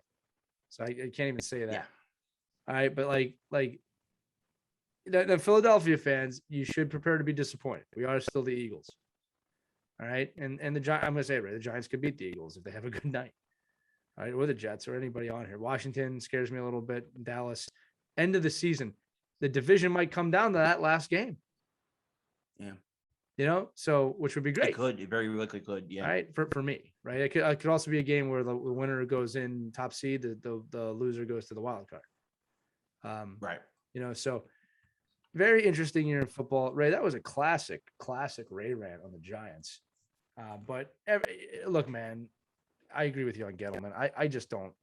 I as a sports person and someone that has been a GM, has been in those positions, I'm just really curious to understand the thinking behind a lot of these decisions. Because, Ray, I've said this to you before. It would surprise a lot of people. Again, for those of you who don't know me, I work in pro sports. For those of you who don't, it would surprise a lot of you how clueless some people are at the top. You think just because they're there, they know what they're doing. It's not always the case.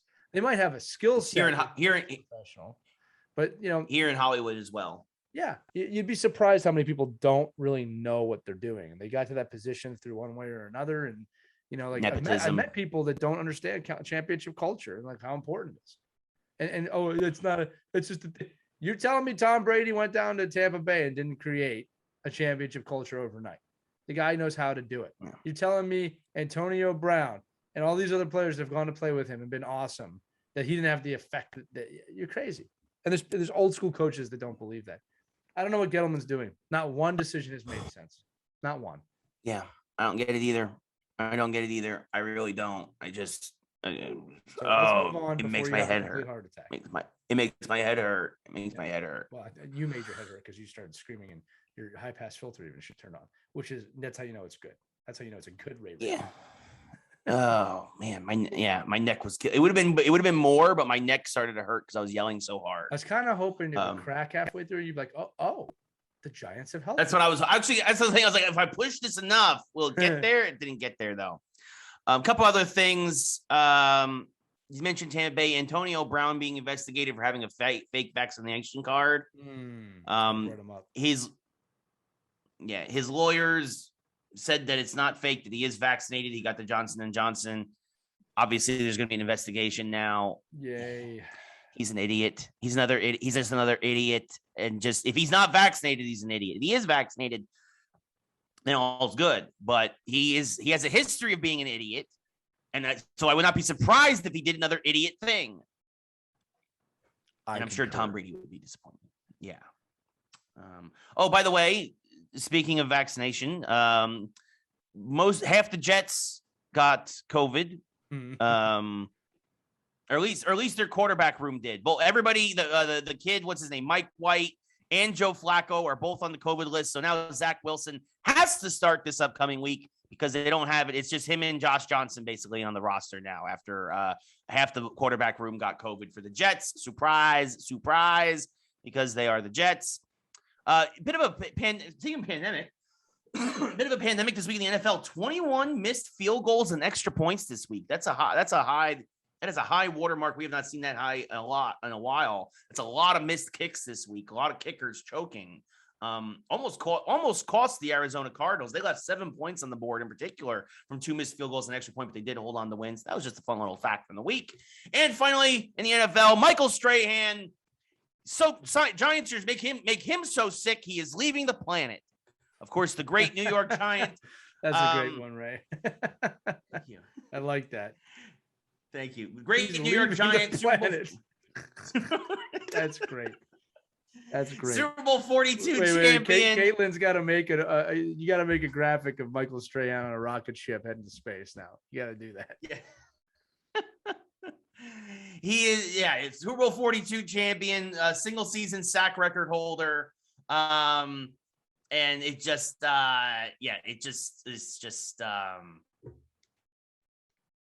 he's going to space. what is it, Blue Origin or Blue Orbit or whatever the Jeff Bezos thing is. He's going as a guest, so good for him. He did it. Yeah, good for him. And yeah, it was really good. Also, Caitlin's trying to do things in chat. I added poor Caitlin doesn't really. I added a new. It's been a while since Caitlin's been trying to do the mod stuff on chat here for Twitch. We've added a new bot into the Twitch stream, and I think it's giving her problems as she's trying to add a quote to the chat for future reference. The fun thing here on Twitch is that you can pull up quotes for certain things. The one she pulled up by accident, of course, Travis as usual. Dead weight. That's a good fun inside joke for those of us here at Geeks-Sports. But yeah. So fun times. Yeah. So Michael Strahan, good for you, buddy. Going to space, getting away from the New York Giants. I wish I could join you. Leaving the planet. So there you go. Speaking of football, though, this is moving from the NFL to another league. This was a really interesting story. The USFL, the league, short-lived league in the 80s, has announced, and I guess because they saw the limited success of the XFL before the pandemic, it's coming back. Right. 8-team league, including the New Jersey Generals. You got the Michigan Panthers and a bunch of others. So the league is coming back. It's very interesting to see. We've seen this before. It's very hard for a league that isn't the NFL to get a foothold here in the States at this point.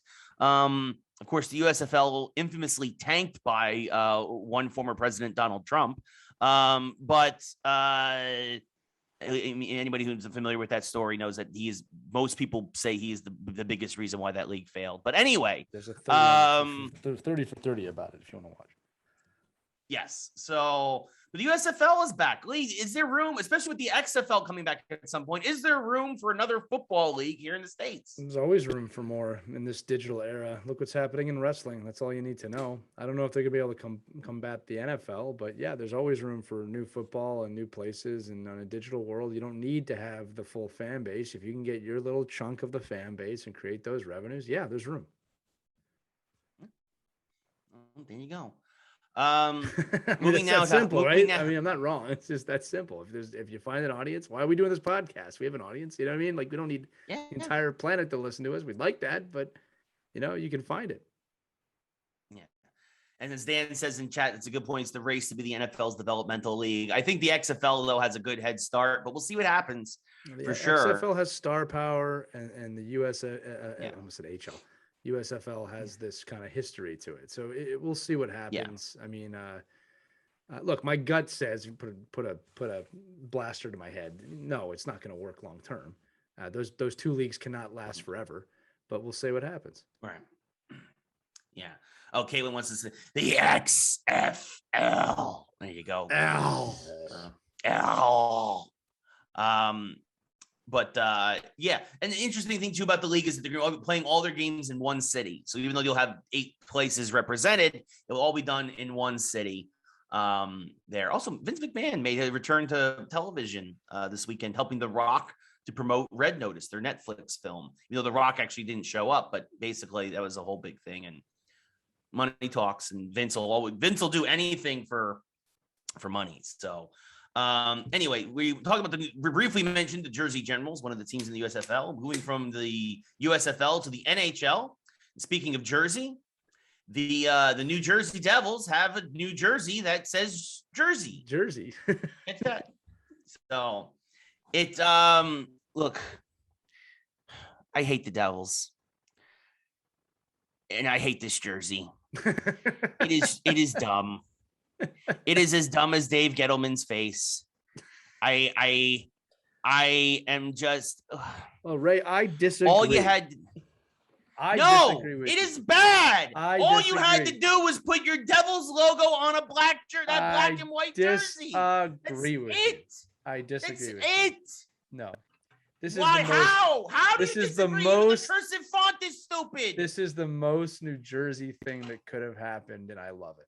I love it for multiple reasons. You and I can disagree on this. Number one, on a surface level, I love it because the fans have been asking for 20 years for just a black Devils jersey. That's all they wanted was a black Devils jersey option. And their own organization said, nah. So as a Flyers fan, I love the irony of that. But no, listen. This is one of those jerseys. I'm being serious now. I'm not being sarcastic. When you look at the history behind it, when you look at the detail inside of it and on it, and you look at the origin of it, it actually is pretty cool. Now, what's funny is everyone's been making this joke for the last few days since it leaked about like jersey on it being a label. And of course, New Jersey fans with their Napoleonic complex, like, right. You all know if you're from New Jersey, you call it Jersey. You never call it New. You don't say I'm from New Jersey. We're from Jersey. When I lived in Jersey, I live in Jersey. So that's number one. It's kind of a call to that. So while the joke is funny, Devils fans own that. Idiots. Yeah. God, Devils fans kill me. Anyway, own that. Number one. Number two. They're the worst. The white lines on the jersey have significant meaning. It stands for the 1929. It stands for the counties of New Jersey. The 5 lines on the shoulder represent the 5 numbers that are retired. If you look at the stitching on the jersey, they have put the cup ears inside the collar. The collar, the string on the collar has hockey netting on it, right? The numbers do match it. And then on top of it, Martin Brodeur designed it, or he was paid off to say that he designed it one way or the other. That would also be a jersey thing. All right. I don't think it's that bad. All right. Not to mention, I love that the secondary market's bringing out hats with the word hat on it. Bring Hockey Back, which is a great hockey company. Check them out. Released, you'll love this, a t-shirt today with that same style that just says shirt. It's brilliant. Okay. Devils fans, listen, I'm going to say this. I'm being honest. All right. And I am in a position to say this. Your identity is that Napoleonic complex. If you're fighting me on that right now, you're proving my point. Own this. It's yours. This is your gritty moment. Don't screw this up. That is the most jersey that Jersey has ever produced. Own it. You don't need some flashy jersey. That's the New Jersey Devils jersey. That's what it is. All right. And here's the thing, dude. There's been so many rip-off Black Devils jerseys. I don't know. Those fans were going to complain no matter what. I guarantee you, if they did the Black Devils jersey, they'd be, this is it. We've been asking for this forever. Wait, cheers. I'm tired of it. Devils fans, you need to know your identity. Your identity is the little engine that could. You literally are in the shadow of New York City every morning. Own it. That's your jersey, and it's not that bad. And you were going to hate anything they came out with. The end. I also wanted to mention briefly, they also say that some of the stripes and the black color is a tribute to the Newark Bulldogs. Yes, there were other hockey teams there. That's right. Thank you for bringing that up. Yes, so there's also a tribute to New Jersey hockey, which is awesome. Yeah. That's awesome. Yeah. That was the CAHL. That was a short-lived league in the 20s and 30s. You've had 3 jerseys your entire time in the league. You don't have much to go on. This was good. Ranger fans just want their Statue of Liberty jersey back. That's lame to me. Okay? Cool jersey. Yeah. All right, but it's lame. And by the way, what state is the Statue of Liberty in, Ray? Technically in Jersey. Jersey! All the best things in New York are not in New York.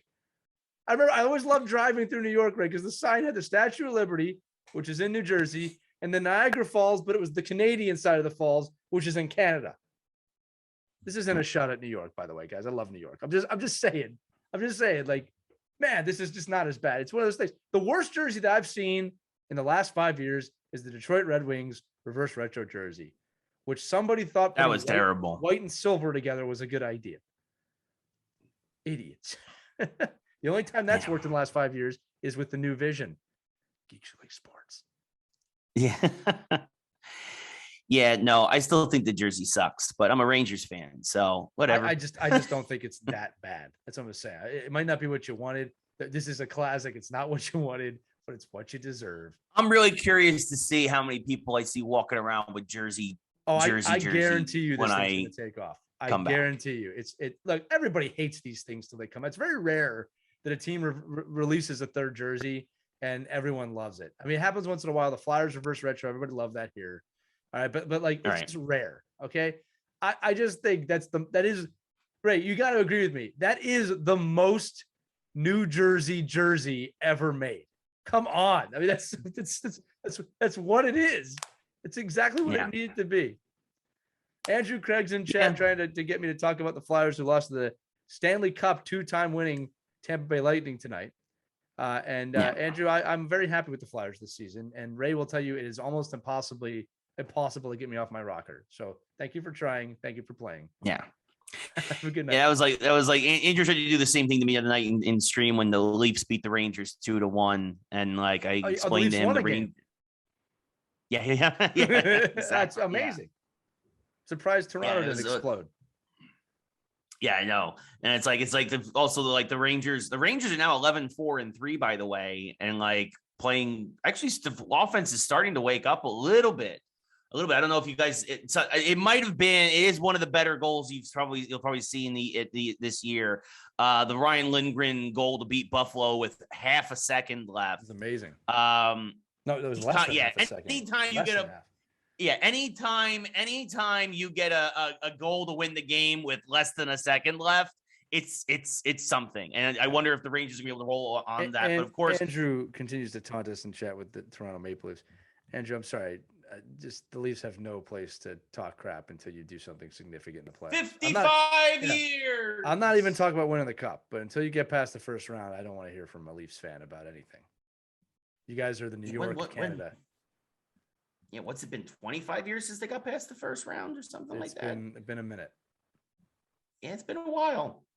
Andrew, I don't know how old you are, but you might not have seen in your lifetime the Leafs get past the first round. Wow, think about that. Lee, could you imagine never seeing your team ever get past the first round because you're just that much of a choke artist? Wow. Yes. Yeah. I'm gonna look something up real quick. Hold on, Toronto. You coming to the wrong chat, son? Hold on. History. You coming to the wrong chat tonight? Because I believe Ray, if I'm not mistaken, here, Ray. Yeah. If I am not mistaken, the last time it was Lyndon Johnson actually was the president, though the last time the Leafs won a cup. Wow, Lyndon B. Johnson. Ray, I believe I was correct here. Yeah, they lost the conference finals to the Carolina Hurricanes in 2002. That was the last time they moved past that. So it's been 20 years. 20 years, and Andrew just said in chat that so he has never seen it in his lifetime. He is still his entire life. He's never seen it. So, oh man. So tell us again. You won 11 of 13. Actually, I apologize. Nice, I apologize. This is what I was looking for, Ray. This is what I was looking for. The last time, this is what I thought, and I was correct. The last time you made it to the second round, Ray. Do you know what team beat them? Flyers, the Philadelphia Flyers with Jeremy Roenick beat them. So that was the last time you lost. Thus making this argument full circle. Never mess with a Jedi Master, son. No, there you go. And I'm sorry that they haven't won in your lifetime. They will. They're good enough. So it was 04. So 18 years then, or 17 years. That's what I ended up saying. The last time you went around, you lost to the Flyers in the second. Darcy Tucker made a massive hit on Sammy Kapanen, rendering him massively concussed and useless. And Jeremy Roenick, after a very valiant play by Sammy Kapanen, getting off the ice, went on the ice, scored the game winner in overtime, won the round. Flyers moved on. You did not. But Andrew, I'm going to say it again. If you guys can get some depth beyond your first and second line, you got a good team there, but you don't have any depth until they make those moves. You cannot have all your scorers on the top two lines. That's it. You won't win. 04. There you go. That really just bit you back, Andrew. You taunted me about the Flyers. Yeah. The Flyers that beat you the last time you made it to the second round. Boom, pat. Yeah, sorry, Andrew. You picked the fight tonight. We're extra ornery tonight. I mean, I don't know if you saw the Giants rant. Like we're ready to go, man. They like see me rolling, and as Lee has his always see me bad and dirty. I got my Team Clicks glasses. Oh, look at that, Andrew. We make Toronto glasses. TeamClicks.com with an X. TEAMCLIX. Support your local team. I just put the link in chat. If you use my link, I get money. Yes, use Ray's link and give him money. I like that. Check that. Actually, Yes. Andrew, I'm actually interested in your thoughts on the Toronto glasses. We got Blue Jays too. Check it out. Let me know what you think. And then and look at Caitlin one up. I was gonna say, don't use mine. He's an affiliate, Caitlin. Now I'm having to leave it. Caitlin. All right. For those of you listening, yes, we're officially sponsored now. Teamclicks.com. That's Teamclicks with an X. TEAMCLIX.com/Ray Carcillo. And if Ray gets a significant cut of if you buy a pair of glasses, every sports team available across the 4 major sports in the United States. Sunglasses, blue blockers. We can do prescriptions for those. All right. And other things too. You got a great new customizer on the site. You can 3D build these things. Ray, I think you've seen that. Check it out. If anything, just let us know your thoughts and let us know what you think. Thank you, Andrew. Andrew says those are cool. Thank you. If you're listening to this, these are my Rangers. Lee has his Flyers. We have a new Flyers one available too, with the '90s jerseys now too, retro. Hey, look, here's the Vegas Golden Knights. I swear we have all the other sports too. These are my prescriptions. Look how big the lenses are. Yeah, no, my Yankee ones are the bedroom. My Giants ones are over there. So I look like you. I have a beard too. Look at this. For those of you listening. Moving on. I can't see because these are my prescription and my contacts in. And then coming soon, Star Wars, The Mandalorian. Glasses? Yeah, we'll be doing some geek glasses in the new year. Ooh. Stay tuned for those. Teamclicks.com. So, as we were saying back. Yes, teamclicks.com/Ray Carcillo. Ray Carcillo. As we were saying, hashtag ad. As we were saying, going back, the Rangers are playing very well. The Flyers are playing very well. Rangers actually got a much needed. Flyers had 3-game skid right now, but they looking promising. I'll give you that. There you go. So Rangers again with that last second win against Buffalo. That was a crazy game. Went back and forth, Rangers 4 goals. They look great. I've been saying this since the start of the season. Look, this isn't. I told you so. I said they were going to be good this year, and they're proving me right. They look right. They look good. I mean, so far, knock on wood. Obviously, we're only about a quarter of the way through the season. 11-4-3. Right now, they're the 3 seed in the Metropolitan. It needs to be said they also got a much needed night off. The Ottawa Senators, a lot of game cancellations again because unfortunately they had a massive outbreak up there in Canada. But the Rangers. I think that actually worked out for them. At least now the Rangers needed a night off. The Rangers were, for a time, at the most games played in the NHL. That has come back down to earth, though. And I think Toronto has played the most. I think Toronto's at an even 20 or 21 at this particular moment. Rangers play the Islanders for the first time. I got a little gripe to pick, Ray. Islanders fans. Yes. You are really making me upset, Islanders fans. All right, you're just hating on your team, talking like they're the worst team in the league right now. The whole division has rebuilt itself to beat you, and you're surprised that the division is beating you. You've had a little bit of a slow start. You're 5-8. It's not the end of the world. All right, you can't be like this when the team's down and then suddenly claim them again when they're winning. All right, the difference between Philadelphia and New York Rangers fans and you is that when our teams suck, we say they suck, but we don't see things like, trash the season. They're done for. They're horrible. It's over. I hate this team. What's wrong? What are you doing? What are you doing? Support your team.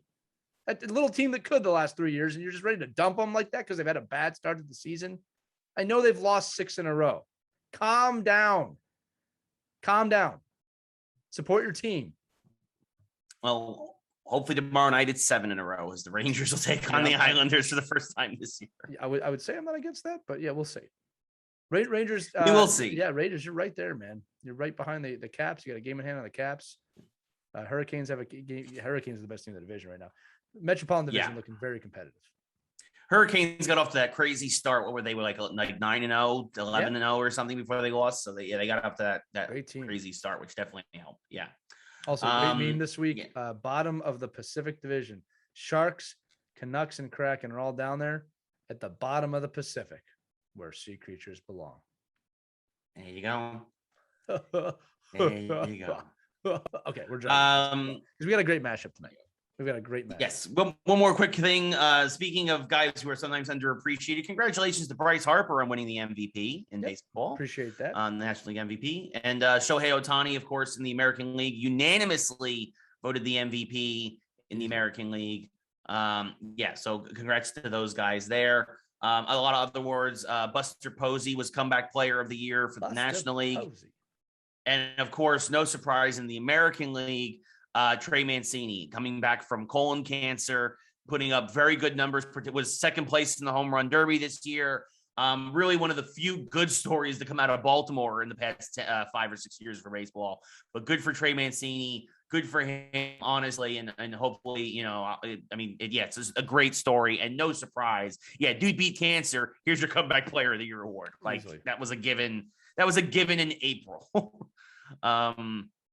So that was a big deal. So a couple of good stories out of baseball. Also, real quick, the Guardians officially now have opened up. They started selling merchandise, going back to jerseys and that talk. The Cleveland Guardians are now official. They are no longer the Cleveland Indians. They are the Cleveland Guardians. That is official, and they have been stricken from the record. They came to a deal with that roller derby team, and they are the Guardians now. That is official. So the countdown for CBA, by the way, is now 8 days before the strike begins. Probably not. And by the way, very interesting. Also, Wander Franco, Tampa Bay just gave their biggest contract in franchise history, 12 years. I think it was 12 years, $180 million. And people are like, oh, he got hosed. Here's the thing. The one thing about that contract is it's entirely 100% guaranteed.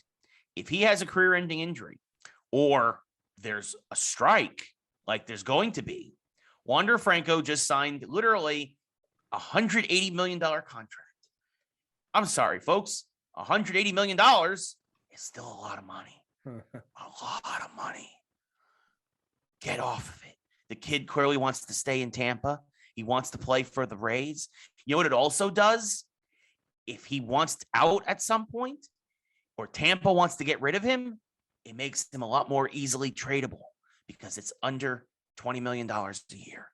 You know why the Yankees can't get rid of Garrett Cole or Giancarlo Stanton if they wanted to? Because they're paying him over $30 million a year. That's a lot of money.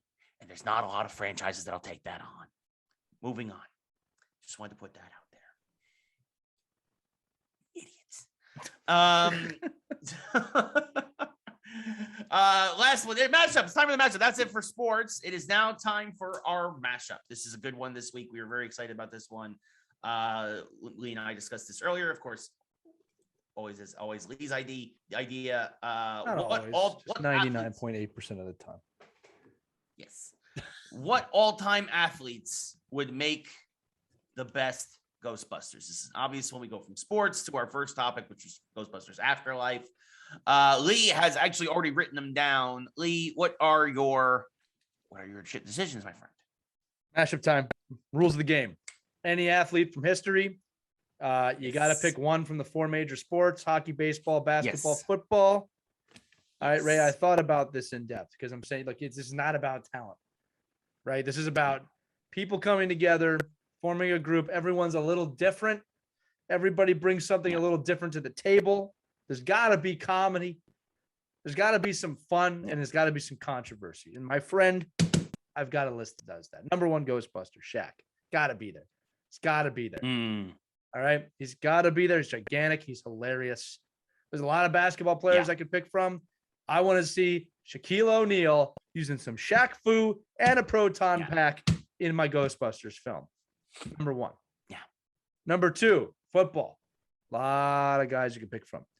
Tom Brady would be a popular answer, but Tom Brady is a villain in the Ghostbusters universe. Not many of you know that. He's Walter Peck. Yeah, he is definitely not a Ghostbuster. Peyton Manning is my pick. Hilarious man.